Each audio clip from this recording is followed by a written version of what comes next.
Selamat siang Ibu. Selamat siang. Perkenalkan, nama saya Sekarniti. Saya mahasiswi dari Universitas PGRI Suwalipadi, program studi PGSD semester 4. Di sini saya ingin mewawancara Ibu. Boleh Bu? Boleh. Sebelumnya nama Ibu siapa? Saya Sally Anggara. Saya ngajar di SD 16. Kebetulan saya guru kelas 4. Ya.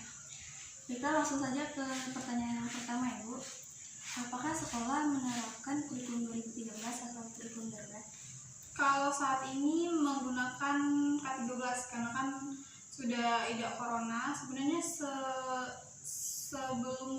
semenjak terjadinya corona juga masih menerapkan K13, cuman jam pelajarannya yang dikurangi. Gitu sih. Sejak kapan? Sejak kapannya kan Ibu ini baru masuk itu tahun 2021 ya. Jadi kemungkinan besar K13 ini benar-benar 100% diterapkan itu kemungkinan tahun 2013. Ya. Selanjutnya, apakah harapan sekolah dengan melaksanakan kurikulum tersebut? Harapan sekolah tentunya untuk memajukan, mensejahterakan peserta didiknya ya pastinya, sama mempermudah guru untuk menyiapkan pembelajaran dan siswa-siswanya yang lebih mudah mengerti dan memahami apa yang diberikan oleh guru tersebut, materi-materinya. Apakah kurikulum 2013 atau kurikulum darurat sesuai dengan kebutuhan siswa dan pembelajaran seperti apa contohnya? Kalau untuk kurikulum darurat kita itu belum 100 sepenuhnya menerapkan ya. Tapi kalau untuk K13 itu kita memang udah nerapin dari dulu-dulu. Sebelum Ibu masuk juga K13 juga sudah diterapkan. Sama untuk contohnya yang lebih gampang itu cara pembuatan RPP. Itu lebih praktis dari KTSP kayak gitu, sama lebih mudah dipahami oleh peserta didiknya. Terus mengimplementasikannya pun menurut aku yang generasi baru ini lebih mudah kayak gitu. Bagaimana kesiapan Ibu dalam mengimplementasikannya? Yang pastinya pertama itu harus persiapin FPP, silabus, media pembelajaran, sama kesiapan mental yang pastinya. Terus ya itu, pahami dulu apa yang kita ingin ajarin sih. Bagaimanakah interaksi guru dengan siswa selama kegiatan belajar mengajar berlangsung? Kalau untuk interaksi guru sama siswa itu, kalau di kelas aku itu cukup aktif. Anak-anaknya cukup aktif, banyak tanya, pokoknya timbal balik setiap pembelajaran tuh selalu ada gitu, selalu hidup. Kalau di kelas aku ya, karena kan kelas 4 itu nggak terlalu rendah, nggak terlalu tinggi, jadi pas lah gitu. Jadi mereka, apa yang saya jelaskan itu mudah dipahami oleh mereka. Jadi ya aktif anak-anaknya. Menurut Ibu, apakah kurikulum 2013 mampu meningkatkan pelaksanaan kegiatan belajar mengajar? Ya sudah pastinya mampu ya, karena kan sudah terbukti dari sebelum-sebelumnya. Kita menerapkan K13 juga sudah dari tahun 2017 hingga sekarang, sampai bakalan ada lagi kurikulum yang namanya kurikulum merdeka, tapi belum diterapin. Nah, untuk K13 nya sendiri menurut saya mampu sekali, karena banyak sekali kan keluaran dari K13 kayak kita contohnya, ya kan? Apakah ada kendala yang dirasakan Ibu dalam melaksanakan kurikulum 2013 ini? Lalu bagaimana mereka mengatasinya? Kalau untuk kendala pasti ada ya, karena saya baru juga kan. Saya itu masuk ke SD 16 itu tahun 2021. Jadi untuk benar-benar terjun langsung ke pembuatan kurikulum, RPP, silabus itu benar-benar hal baru gitu. Jadi itu banyak banget pastinya hambatan-hambatan, dan untungnya guru-guru di tempat saya mengajar itu saling support, saling merangkul. Jadi tidak sulit untuk saya memahami K13 tersebut.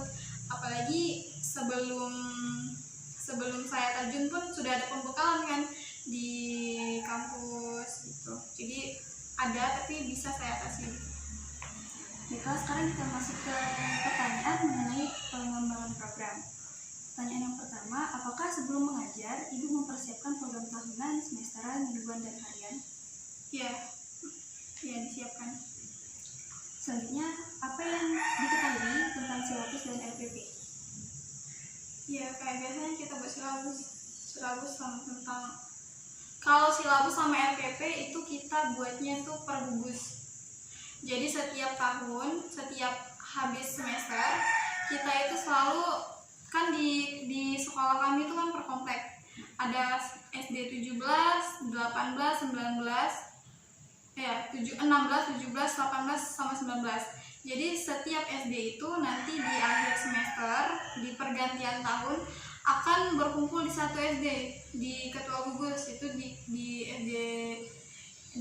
berkumpulnya di ketua gugus. Nanti di sana kami akan membuat RPP, silabus, prota, prosem, semuanya akan dibuat di sana nanti. Jadi enggak masing-masing sekolah tuh buat enggak, tapi kita tuh kumpul dulu per komplek, baru kita buat silabus, RPP, prota, prosem kayak gitu. Sama juga dengan soal ulangan.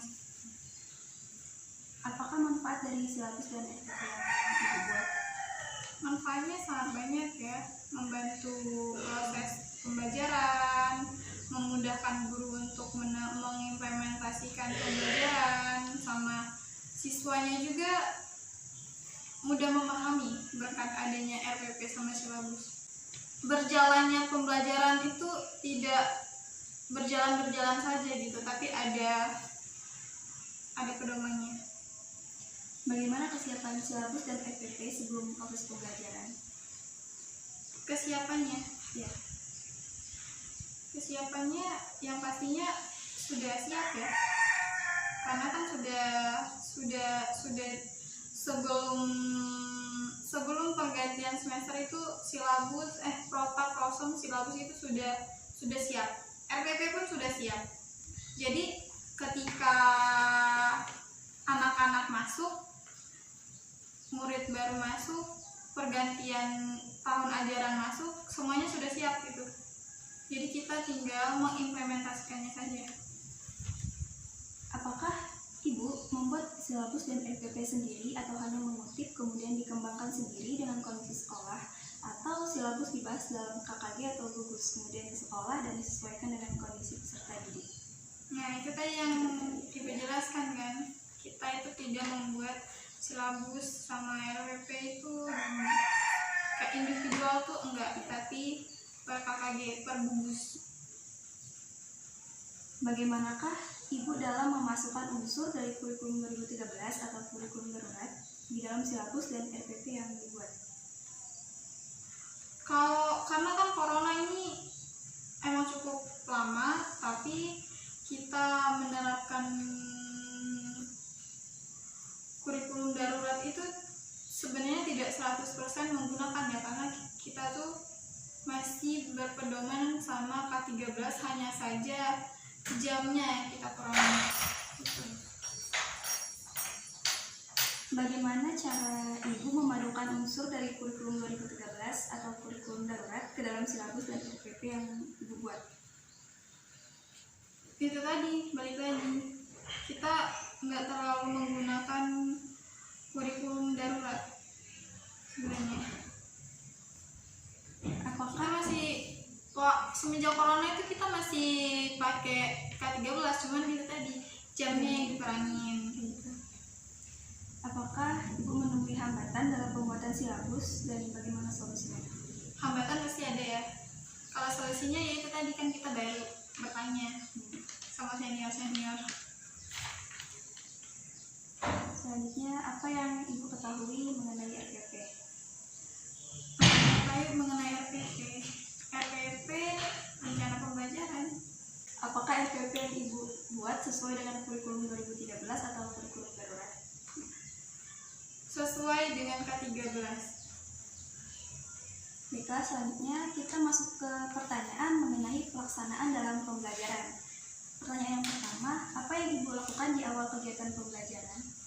Kalau di awal pembelajaran itu biasanya kayak saya itu selalu kalau di awal pembelajaran itu sebelum sesudah absen itu kayak ice breaking dulu, tapi cuman enggak setiap hari ice breaking enggak. Pembukaannya ada hari-harinya, kayak hari Senin itu kan hari berat, itu pasti saya pakai ice breaking gitu sebelum memulai pembelajaran. Nah, kalau hari-hari yang kayak hari Sabtu, hari Kamis itu enggak. Kalau hari Jumat pakai ice breaking karena kan pakai baju olahraga gitu. Selanjutnya, model, pendekatan, strategi atau metode apa yang Ibu gunakan dalam pembelajaran? Kalau untuk model pendekatan itu pasti dipakai, tapi kalau untuk penerapannya kita ngalir aja sih. Ngalir gitu. Yang pastinya membuat anak itu nyaman. Apa saja buku pegangan yang Ibu gunakan dalam pembelajaran? Buku pegangan itu kayak buku KPSP sama LPP gitu. Media apa saja Sama yang tema buku tema? Media apa saja yang Ibu gunakan atau sering dalam kegiatan pembelajaran?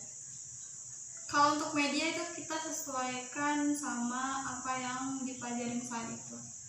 Kalau misalkan ini mewarnai, print out dan gambar gitu kan. Kalau tentang siklus makhluk hidup, kita biasanya di sekolah itu keluarin Infokus. Karena di sekolah juga ada Infokus kan. Nah, jadi pakai itu. Aktivitas apa saja yang Ibu lakukan dalam kegiatan akhir pembelajaran?